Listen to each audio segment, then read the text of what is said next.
Bom, são heterótrofos, tá? São seres que não produzem seu alimento, tá? Então eles acabam adquirindo nutrientes, acabam adquirindo alimento através de outras fontes energéticas, tá? Eles são aeróbicos ou anaeróbicos, tá?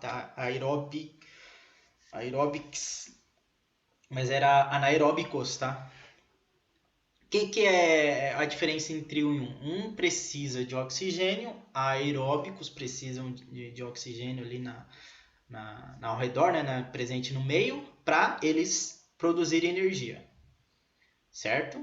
Já os anaeróbicos não utilizam o oxigênio. Pode utilizar outro gás? Pode, mas não utilizam o oxigênio como ferramenta, eu diria, tá? Para produzir energia. Na verdade, produzir o seu corpo ou o seu crescimento, tá? Porque eles não produzem uma fonte de energia. Na verdade, eles quebram, né, essa fonte de energia através de uma respiração, chama ou aeróbicos ou anaeróbicos. Então vamos com calma. Professor, não peguei essa parte, não entendi. Você come lá um pãozinho, você está lá no café da manhã, comeu um pão, tomou um leite, certo? Existem enzimas que vão atuar em cima desse substrato, né, energético, que é o pão, né, dessas fontes energéticas, tá? Que vão atuar, que necessitam do oxigênio para quebrar. Pessoal, assim como ligar um fogo, precisa de oxigênio. E o fogo, ele queima, né? Ele quebra, né, as coisas. Perde gás, não tem transformação de gás? Exatamente, precisa do oxigênio para ter uma transformação de gás. Assim como também precisa de oxigênio para transformar o alimento em uma fonte energética, em uma energia, entendeu? Seja proteína, seja açúcares, seja o que for, tá? Precisa de oxigênio. Isso para os aeróbicos. Os anaeróbicos não precisam aí de oxigênio como ferramenta aí, tá? E temos também as anaeróbicas facultativas. Por exemplo, as leveduras. Quando tem presença de oxigênio, eles, beleza, vamos utilizar o oxigênio para, né, quebrar aqui, né, e gerar energia. Agora, não tem oxigênio, beleza também.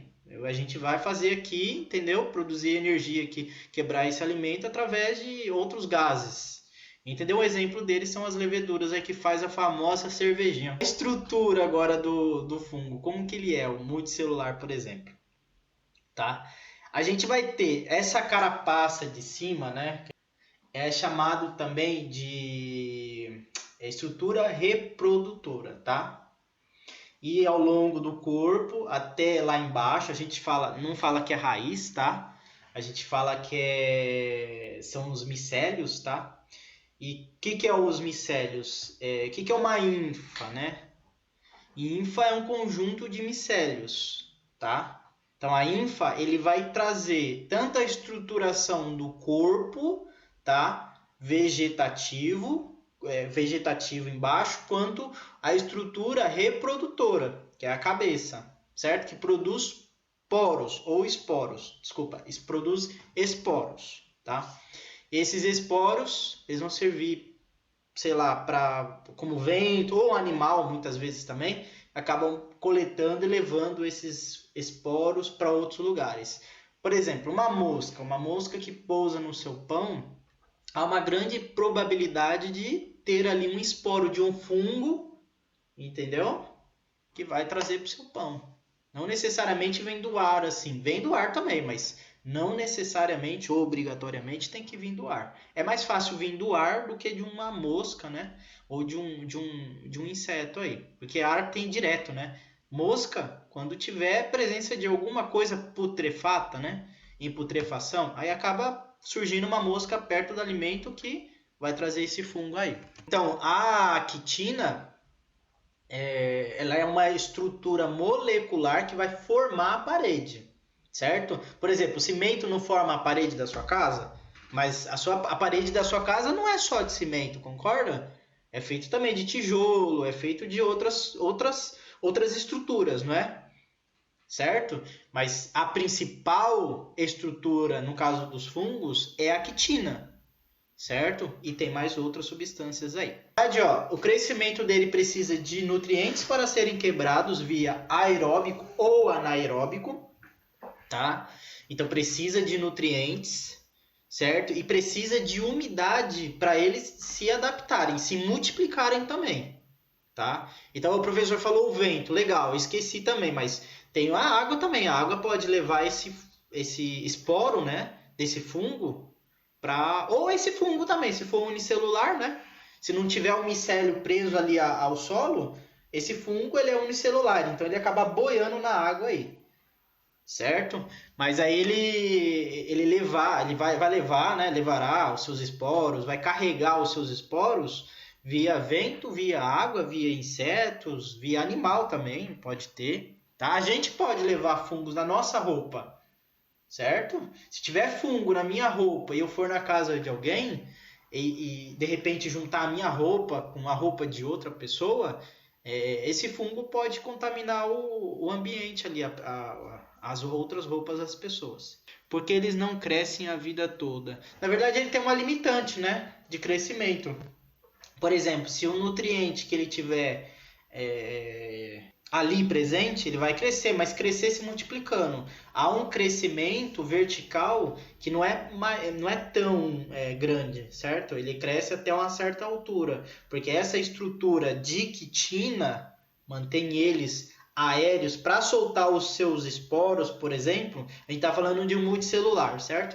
Ele cresce até um limite, solta os seus esporos, é o suficiente para ele. Ele não precisa crescer a quilômetros de distância na vertical, mas ele cresce na horizontal. Inclusive, foi legal você ter perguntado, ter feito essa pergunta, porque eles são os maiores organismos do mundo, que chegam a 9 quilômetros, por exemplo. 9 quilômetros é o tamanho de organismo. Mas como assim 9 quilômetros? É assim, eles crescem, certo? Soltam os seus esporos, caem os seus esporos do lado. Seus esporos crescem, nascem outros organismos e solta mais outros esporos. E assim ele vai crescendo. E a gente fala que é um coletivo, né, de organismos, tá? Estão separados entre si? Sim, estão separados. Mas há uma comunicação ali entre eles que é transmitir o nutriente, certo?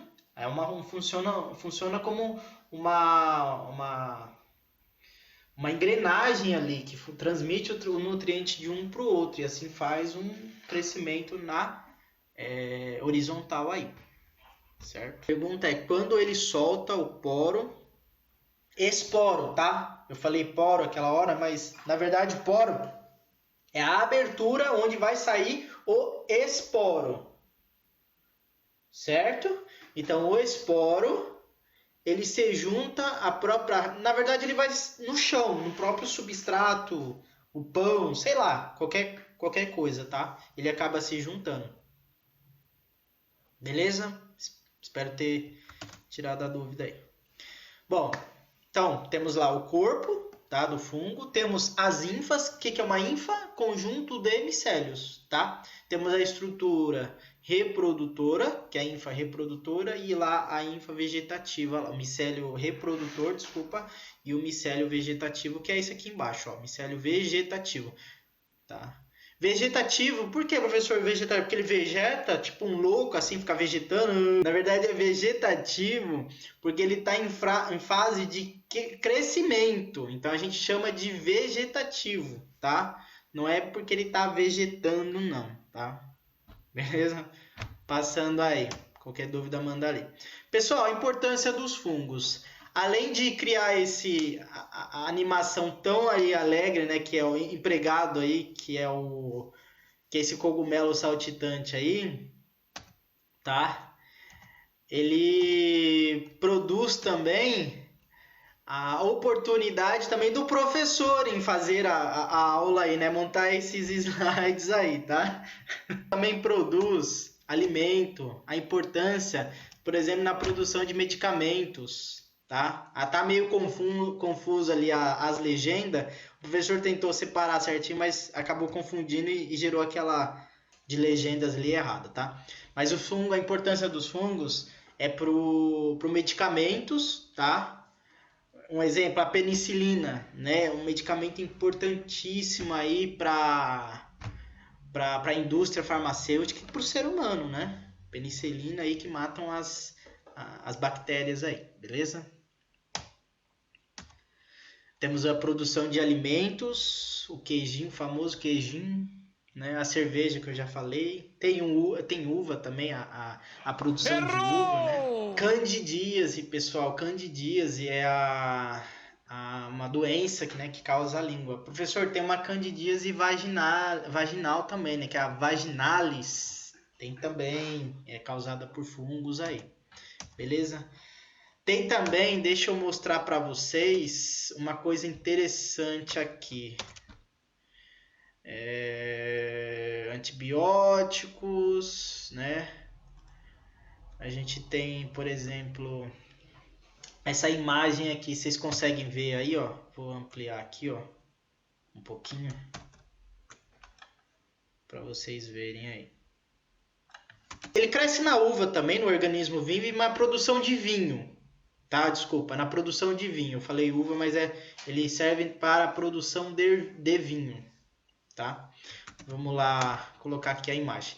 Bom, a formiga, pessoal, é muito interessante esse fungo. Cara, eu assim, quando eu olho esse fungo, eu falo que organismo, sabe, sensacional. Porque tem a formiga, cara, que você for ver, ela passa por esse fungo entra dentro do aparelho bucal dela, no organismo dela, no estômago, e do estômago ele começa a se proliferar, certo? E ali ele começa a crescer.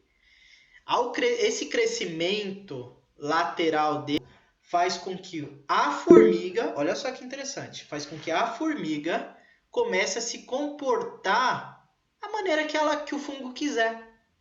Então a gente diz que transforma a formiga em zumbi. Inclusive, tanto é que alguns especialistas dão um ressalvo de que transforma, né? A formiga acaba virando um zumbi, porque ela não sabe para onde vai. A formiga quer ir para um lado, mas de repente há uma molécula ali, uma interação neural ali, né? Porque ele não tem bem um cérebro, né? Gânglios neurais. Então tem uma molécula que vai atingindo gânglios neurais da formiga, fazendo com que a formiga suba até uma copa de árvore, ou uma copa de uma folha mesmo, e ali fique, se estabeleça ali. De repente ela começa a crescer mais um pouquinho, esse fungo, e de repente solta esporos para se multiplicar. Então, qual a vantagem disso? A formiga está embaixo, certo? Normalmente ela fica na região do subsolo.